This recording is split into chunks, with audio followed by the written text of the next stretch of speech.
Hi, I'm Adam Summer. You're listening to the Yerushalmi Talk podcast with the support of the Yeshivat Devar Yerushalayim in Har Nof, Jerusalem.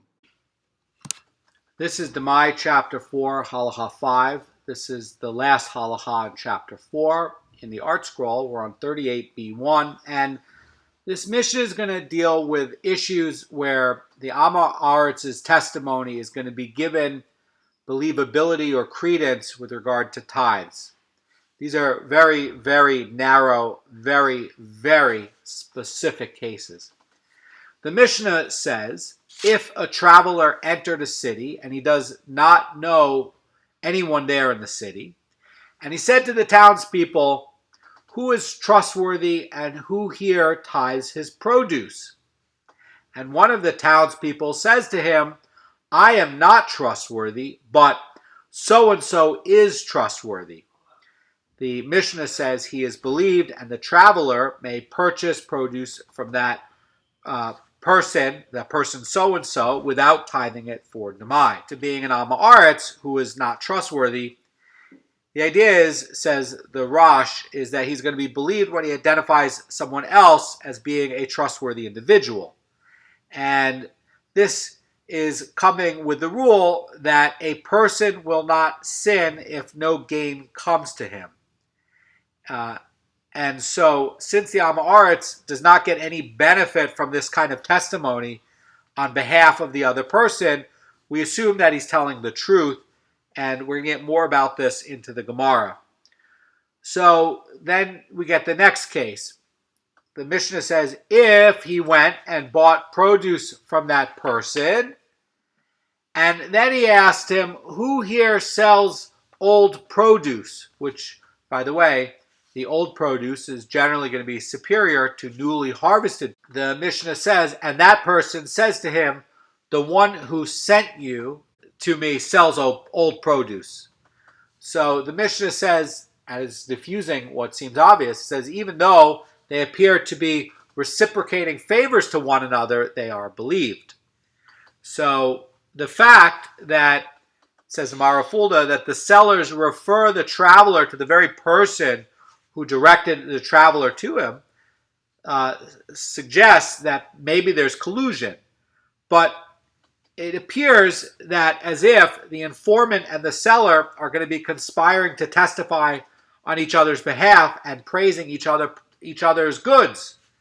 And nevertheless, this Mishnah is going to be ruling that they're going to be believed, and the traveler may rely on the original informant's testimony that the other sellers selling tithes, and then in this case that he's selling the old produce. Now, the Mishnah is using the words where it's saying they are believed. And since the seller's claims that the information or the informant is selling old produce, that is not necessary to teach the statement about being believed. That's just that we don't suspect the two merchants of having colluded.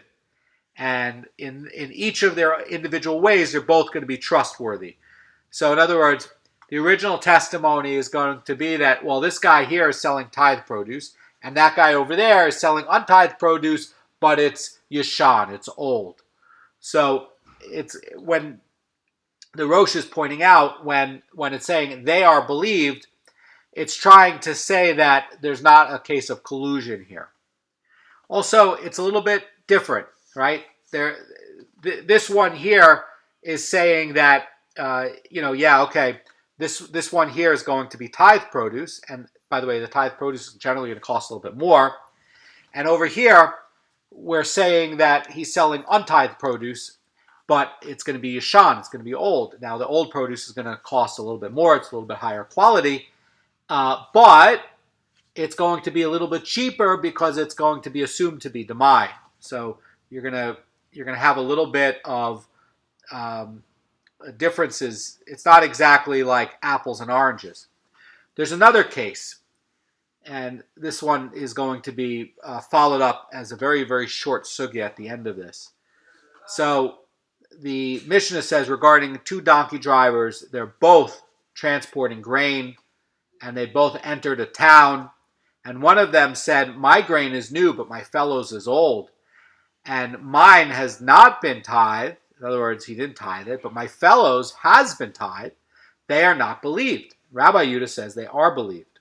So I want to point out, again, we're getting into this case about, conspiracies. And so the Chazan Ish says about this in his book, Demai, 10:11. He's saying that in the Mishnah's previous case, we do not suspect a conspiracy. And although there are, two merchants praising the wares of the other merchant, it's unlikely that they would conspire for the sake of selling their wares to an isolated individual who happens to come on their way.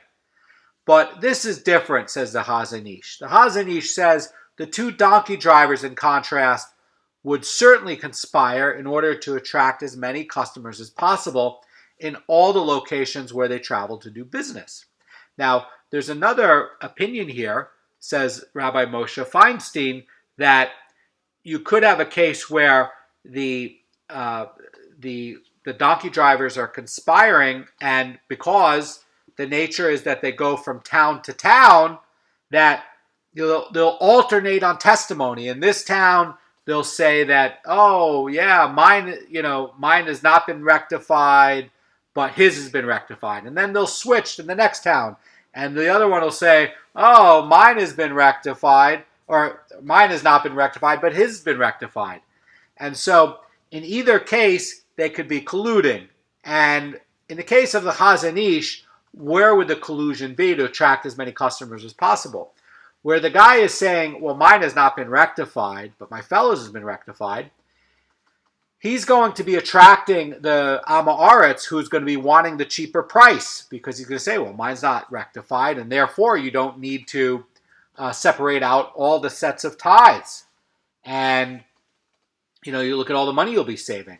And to the Haver, they'll be saying, "Go over there and you'll pay full price because that's already been tithed." And so in this way, they're going to get the business of everybody. So they're not believed. And that, by the way, is going to be the halacha l'maisa. We're going to see why Rabbi Yehuda says they are believed, but that's not going to be the halacha.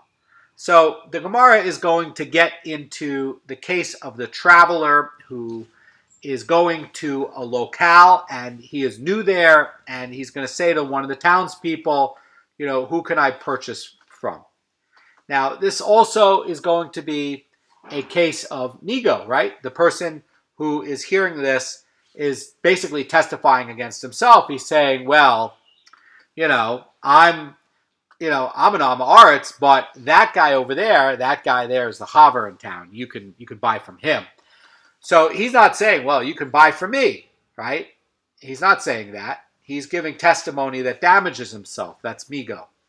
And I suppose over there, in the case of the person who is saying back, "Oh, he sells old produce," and he's referring them back to the person who originally sold it, well, the Haver is effectively doing migo as well. He's effectively saying, "Well, I don't sell Yashan, I don't sell the old produce, I only sell new produce, and that's not as valuable. But go back to that guy, he sells old produce." So effectively, he's testified against himself. His own mouth has sort of weakened his own case, and if he wanted to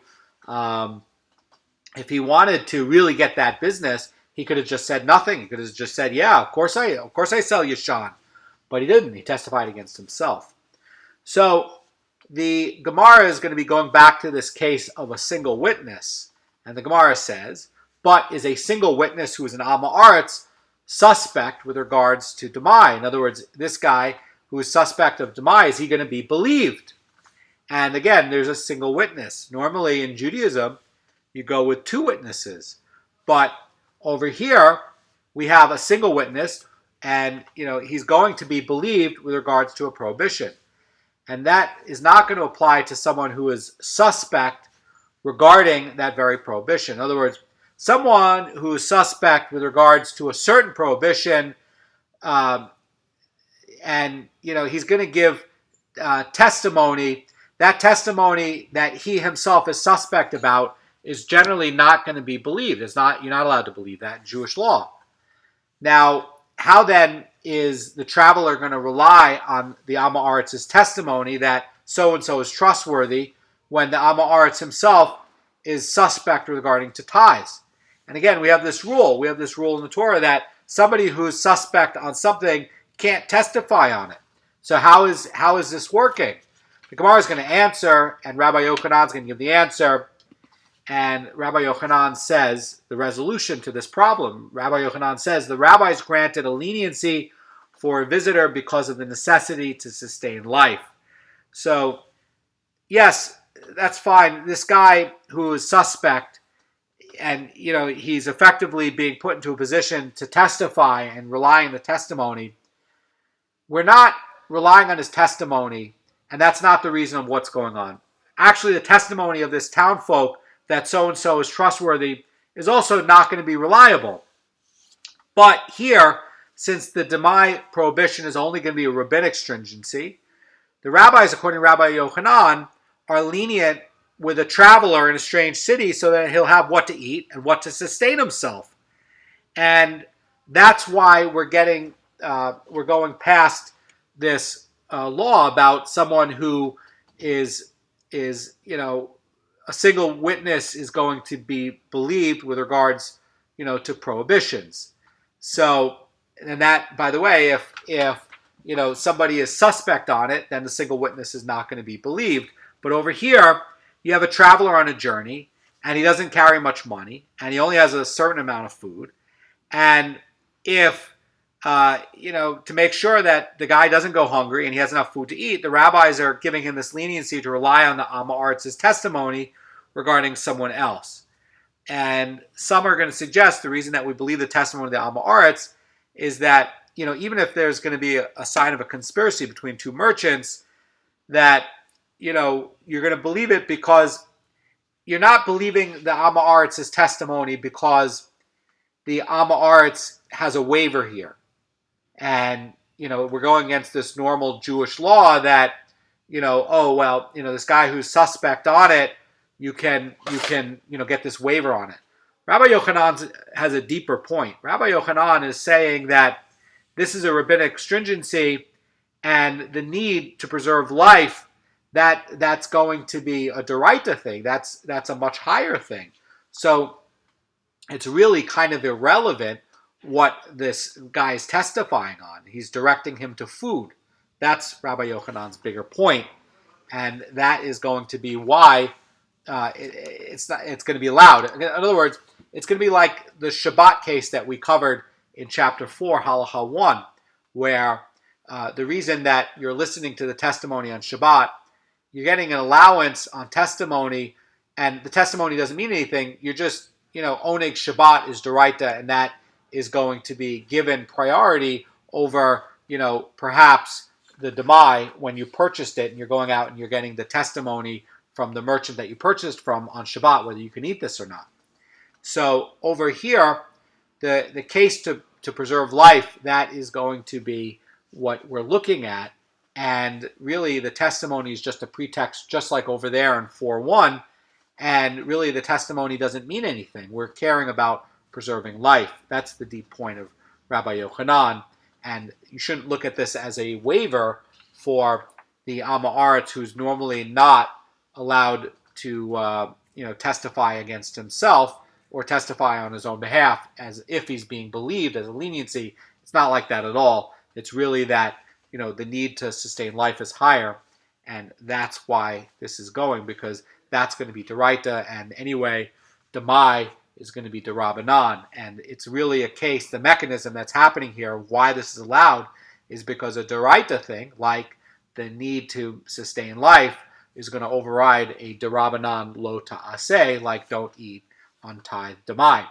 So the Gemara now gets into a related brisa, and it says, if it was taught in a brisa, if a traveler enters a city and he does not know anyone, or if he was standing in a granary and he does not know anyone there and he wishes to purchase food from a reliable person. Now, I want to point out, one of the issues about going to a granary is that there might be completely untithed produce there. In other words, it was all brought and then they're going to smooth it over there, at the granary. So perhaps what's happening over there is that you're dealing with a space that has no tithe produce at all. So that's going to be part of the wrinkle to keep in mind here. The Gemara continues and it says, he may ask either a Haver or an Amaretz to identify for him an individual who is trustworthy with regards to Truma and the tithes. In other words, in the first case of this brisa where the traveler is trying to go purchase the produce in the city, there's no need to ascertain the credibility of the seller with regards to Truma. And that's going to be the general practice to separate Truma in the granaries. This you can find over in Yerushalmi Maestros 3:1. So over here where you're going to buy, in the case of the first part of the Mishnah, produce in a city, you can assume that the Truma has already been taken out. And the worry about this when you're going to the granary is perhaps they didn't even separate out the Truma yet. Now, the Amaretz is not going to be suspect to eat produce before they're going to separate out the Truma Gedola, but they're still going to be suspect to sell produce before separating out Truma Gedola.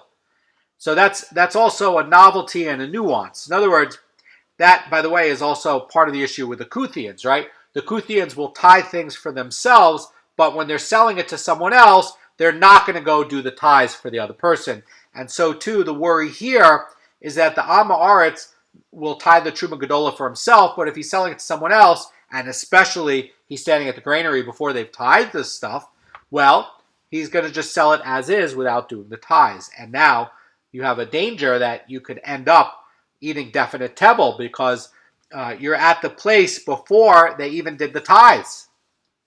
And, you know, that could be a big problem. So the rabbis are holding here that, and this is going to be the opinion of Rabban Gamliel, the Gemara says the words of Rabban Shimon ben Gamliel is going to be like this, that he could ask either the Hava or the Amaretz to identify an individual who's trustworthy. And that's going to be with regards to Truma and tithes. Rebbe says, and this is going to be the halacha, and the rabbis are going to go like by Rebbe, says one may ask only a Haver regarding Truma. Now, Rebbe is going to be holding that the Amaretz is not believed to testify who is trustworthy to separate Truma in the granary. And Rebbe is holding that a traveler buying produce in the city may rely even on the Amaretz so that he'll be able to purchase food to sustain his life. That is Rabbi Yochanan's point. And, you know, over there, Rebbe concedes that. But this is a little bit different. You're not just coming into the city, you're now standing at the granary where it's a place where tithes didn't happen yet. And now, in the granary, there's a worry that the Amaretz did not separate out the Truma.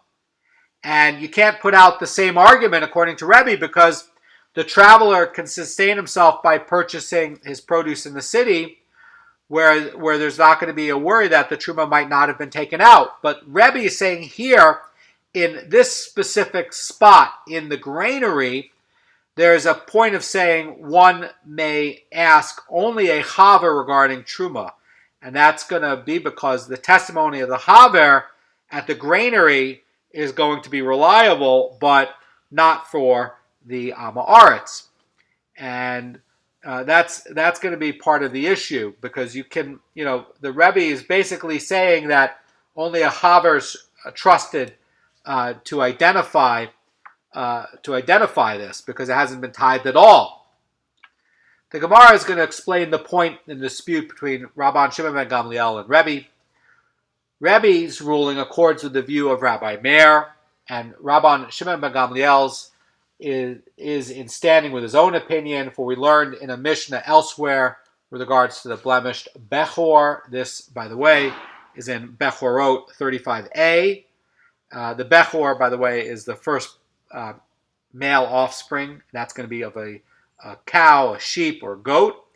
That, by the way, gets sanctified at birth. It has to be given to a Goan, who offers it as a sacrifice at the temple, and he eats the meat under the rules of offerings. Now, if the Bechor sustains a permanent blemish, that's going to be called a mum, it is disqualified, and you can't use it as a sacrifice because you can't bring blemished offerings. Now, that, by the way, becomes the Kohen's personal property, and he can eat that as ordinary meat, but not as a sacrifice. The Kohen still keeps it, though. Now, since Kohanim were suspect to inflict a blemish in the Bechor, that, by the way, is also going to be a biblically prohibited act, but it's going to enable him to slaughter and eat the animal outside the temple. That, by the way, in itself is going to be a financial consideration. Why? Because you don't have to go travel and bring it into the temple and make sure you're tahor and everything else. You can stay home, and if there's a permanent blemish on the animal, you can stay home and do the barbecue yourself and not have to travel. And that in itself is going to be a benefit. So, and it's also going to be a financial cost to have to go transport this in and deal with it. So there's a case here where the Gemara says any blemish that can be inflicted by a man, Israelite shepherds are believed to testify that the blemish occurred naturally, but Kohanim shepherds are not believed. Why? Because they have a self-interest. They can not offer it up. They can still eat the meat. They still keep the animal, and they don't have to deal with the expense and hassle to bring it into the temple to offer it as a korban. And the Kohen, even a Kohen who does not own a Bechor but is merely a shepherd who's there to care for one, is not believed to testify that the Bechor had the blemish came naturally. And why? Because the Kohen shepherd has a conflict of interest, and he may get the Bechor himself. Maybe the shepherd, the owner of the flock, won't give it to some other Kohen. He'll just say, well, there's a Kohen here and I have to give it away. I'll just give it to this Kohen.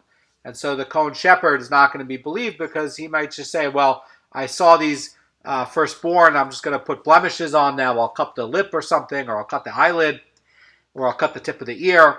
And then I don't need to go offer it. I'll just eat it at home as a barbecue. And they're not going to be believed. So Rabban Shimon ben Gamliel says a Kohen is believed concerning his fellow's Bechor, but he's not believed concerning his own. So Rabban Shimon ben Gamliel is holding that a Kohen is suspect only regarding a Bechor that has already been given to him, but regarding a Bechor belonging to someone else, he is going to be believed. Rabbi Meir says no, and Rabbi Meir and Rebbe are going to be holding the same opinion.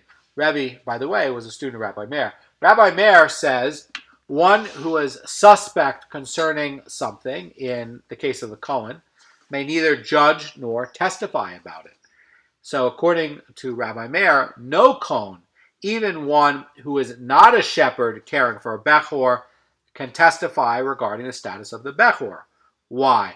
Rabbi Meir is saying that since all Kohanim are in suspect regarding a prohibition of inflicting a blemish on their own Bechor, they do not have a proper appreciation for this prohibition, and they're not going to be trusted to judge or testify on another Kohen's Bechor. Why? Because maybe the owner is not going to give it to this Kohen here. He might give it to the Kohen over there. So that Kohen over there stands to benefit from it. Rabban Shimon ben Gamliel is holding that a Kohen who is suspect regarding his own Bechor is believed with regards to a Bechor of another. But Rebbe is saying, and like Rabbi Meir's opinion, that a Kohen who is suspect to inflict a blemish on his own Bechor is not testified even with regards to his fellows. And he's ruling that an Am Haaretz who is suspect regarding his own tithes is not believed to testify in a granary that the seller is trusted to have separated Truma from the produce. Now, the Gemara is going to qualify the dispute between Rabban Shimon ben Gamliel and Rebbe. And Rabbi Yonah says, what is the case disputed by Rabban Shimon ben Gamliel and Rebbe? And in the Baraisa, where Rabban Shimon ben Gamliel allows a traveler to rely on the testimony of the Am Haaretz. Rebbe does not. And the idea is that if that the traveler seeks to buy produce, says this Gemara, but in the case where the traveler is seeking to distribute truma, which one may distribute only to a kohen who is a haver. Why does the tithes have to go to a kohen who is a haver? Because he has to preserve it in a state of Torah, and only a haver knows how to do that. And Am Haaretz can't be trusted in Torah, tahor and tamei, and how to keep something tahor, because they're not learned on how to do it and what could cause something to become tamei. So over here, where we're talking not about buying produce, we're talking now that you've transported truma into a city, and now you have to give it out to the Kohanim, and now you're asking around which Kohanim are trusted with regards to being a haver, basically who can preserve it in a state of Torah.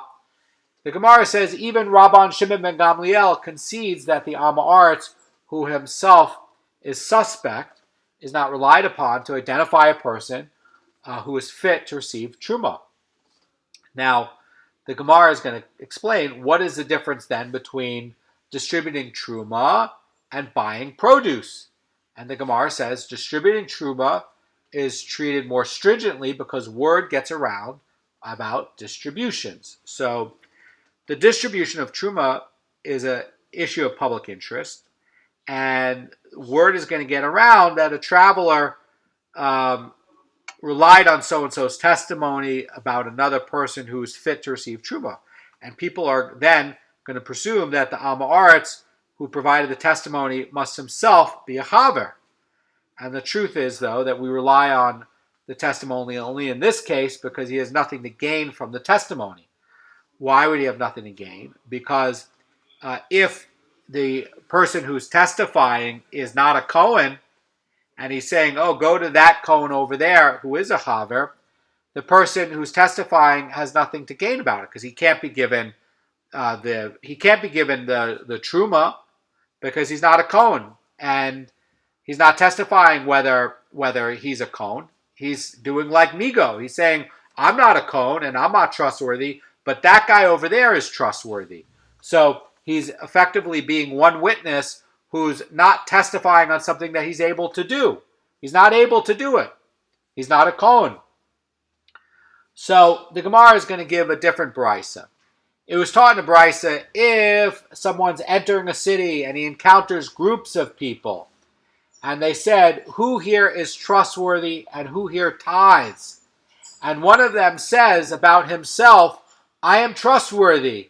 And if the others corroborate the claim and they said to the traveler, oh yeah, he's trustworthy, then he is deemed to be trustworthy. But if they said to him he is not trustworthy, the law is that, and they said it in his presence, in the presence of the individual who is claiming he's trustworthy, they are believed and he is deemed to be untrustworthy. So the guy comes in and he says, oh, who here is trustworthy regarding tithes?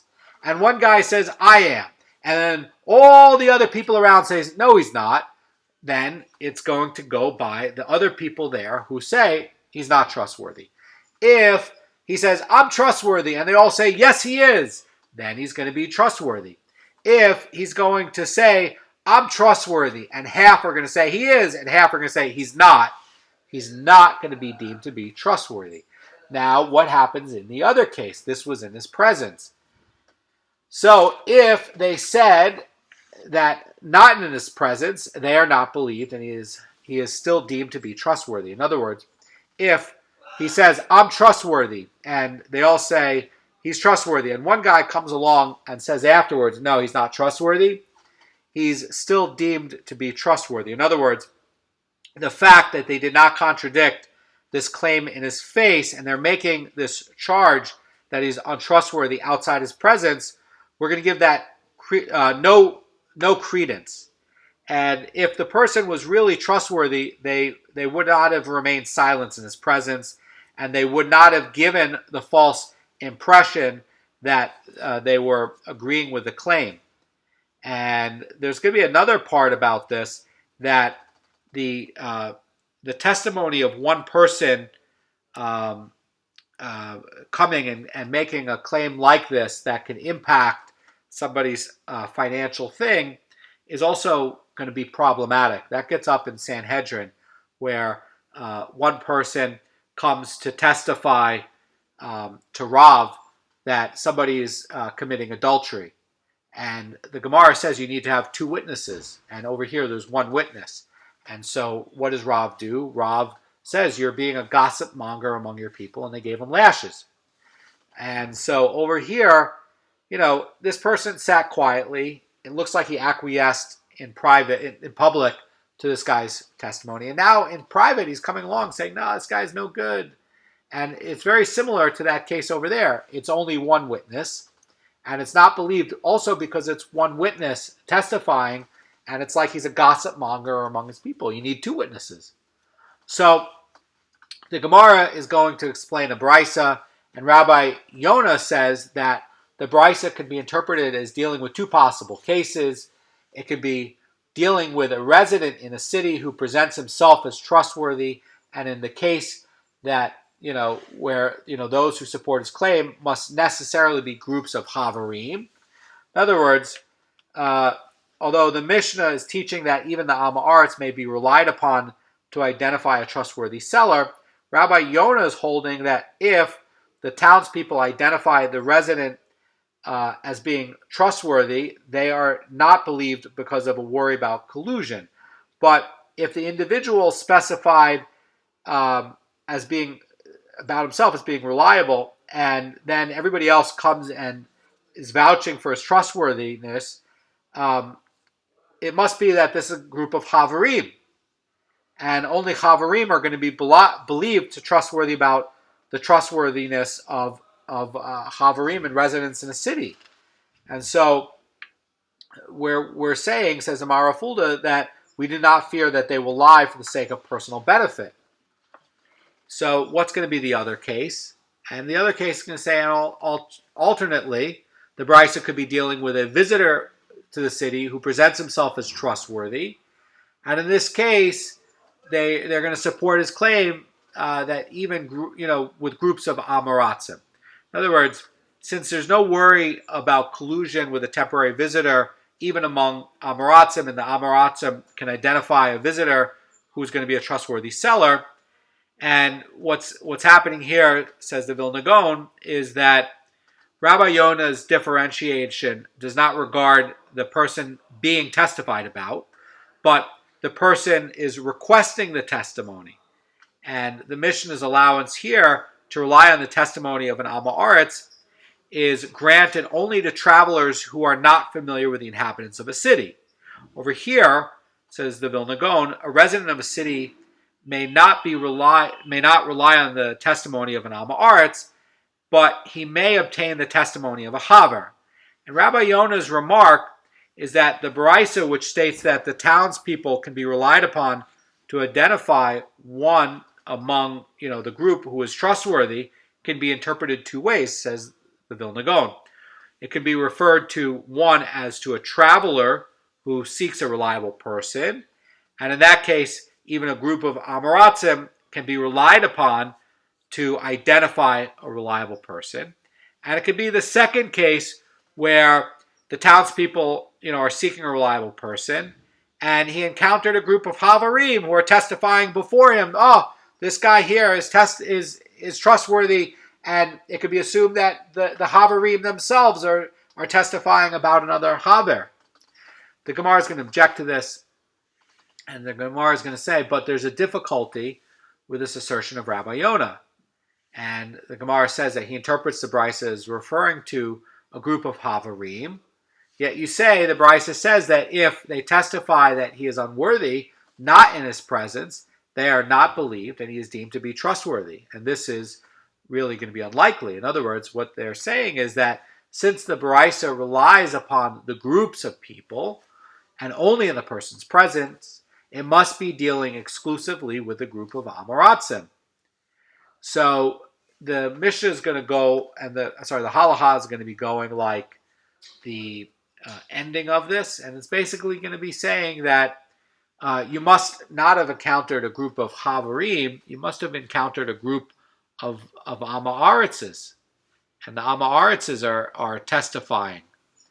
So over here, the way it looks is that we can disregard the testimony of the Havarim who say that he is not trustworthy. No, certainly Havarim are not going to be suspect to give false testimony. So we have to look at what's being said here. So the Bryce is going to basically be saying that it's unlikely that the Bryce is referring to a group of Havarim that you ran into, that they're testifying he's unworthy and not in his presence. It's more likely that you ran into a group of Amaratzim who are saying, oh, this other guy's unworthy. And so that's really there's four possibilities of who you encountered here. You could have encountered, you've asked the one person, and the one person is an Amaretz, and Havarim are testifying about the veracity of the person. You could have run into a Haver, and Amaratzim are testifying about this one person. You could have come up with an Amaretz, and Amaratzim are testifying on this person. You could have come along with a Haver, and Amaratzim are testifying on him. So really this Bryce is relying on groups of people only in somebody's presence, and it's dealing really with groups of Amaratzim who are giving testimony on a single person.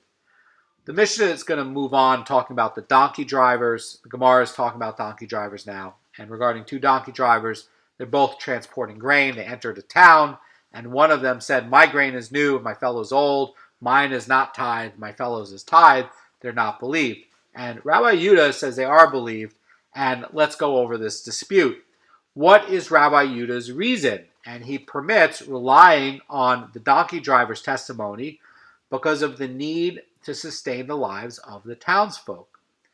In other words, we need to have grain coming in because maybe there could be a disruption of food supply. And so you have to rely on it. And what is the rabbi's reason? Halacha is going to go by the rabbis, by the way. Why do they not permit relying on the donkey driver's testimony? And why is it not going to be a case to sustain life? We see in the case of the stranger coming to town, we're giving this leniency on the Amaretz for this need to sustain life. But what about the donkey drivers with the collusion? Why isn't that the case? And the rabbis are saying you don't rely on the donkey drivers because they're holding that the townsfolk and the sustenance is not a concern. Why?